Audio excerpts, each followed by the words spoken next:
CPI നേതാക്കൾക്കെതിരെ കടുത്ത വിമർശനവുമായി Nattika MLA CC Mukundan.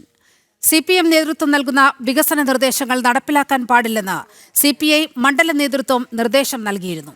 പാർട്ടിയെ ഇല്ലാതാക്കാൻ ശ്രമിക്കുന്നവർ മുൻമന്ത്രി VS സുനിൽകുമാറും PR രമേഷ് കുമാറും KK വത്സരാജും ചേർന്നാണെന്നും മുകുന്ദൻ ആരോപിക്കുന്നു.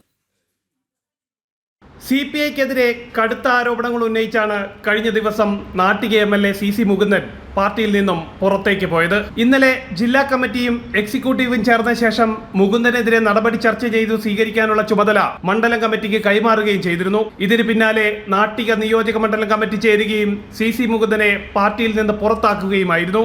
ഇതിന് തൊട്ടു പിന്നാലെ പാർട്ടിയുടെ തെറ്റായ നയങ്ങൾ ചൂണ്ടിക്കാട്ടുമെന്നും തന്നെ പിന്നിൽ നിന്നും മുന്നിൽ നിന്നും കുത്തിയവരുടെ പേരുകൾ വിളിച്ചു പറയുമെന്നും മുകുന്ദൻ വ്യക്തമാക്കിയിരുന്നു. ഇതിന്റെ ഭാഗമായിട്ടാണ് CC മുകുന്ദൻ തന്റെ സമൂഹ മാധ്യമത്തിൽ മുൻമന്ത്രി VS സുനിൽകുമാറിനെതിരെ അടക്കം കടുത്ത വിമർശനങ്ങൾ ഉന്നയിച്ചിരിക്കുന്നത്. ഒരു വിഭാഗം നേതാക്കളുടെ വിഭാഗീയ പ്രവർത്തനങ്ങൾ മൂലം നാട്ടിക മണ്ഡലത്തിൽ നിരവധി പാർട്ടി പ്രവർത്തകർ രാജിവെച്ചു. നേതാക്കളായ VS Sunilkumar, TR Ramesh Kumar, KK Valsaraj തുടങ്ങിയവരാണ് ഇതിന് പിന്നിൽ. നിയമവിരുദ്ധ കാര്യങ്ങൾ തന്നെ ഡമ്മിയാക്കി നിർത്തി ചെയ്യിപ്പിക്കുകയായിരുന്നു ഇവരുടെ ലക്ഷ്യം. നേതാക്കന്മാർ അനധികൃത ഫണ്ട് ശേഖരണം നടത്താനും തന്നോട് ആവശ്യപ്പെട്ടു. ഗീതാ ഗോപിയുടെ സ്വത്ത് വലിയ തോതിൽ വർദ്ധിച്ചതിനെ കുറിച്ച് പരിശോധന വേണം. ഗീതയ്ക്കെതിരെ പാർട്ടി പരിശോധന നടത്താത്തത് അവർക്ക് സംരക്ഷണം ഒരുക്കുന്നതിനാലാണെന്നും മുകുന്ദൻ കുറ്റപ്പെടുത്തുന്നു.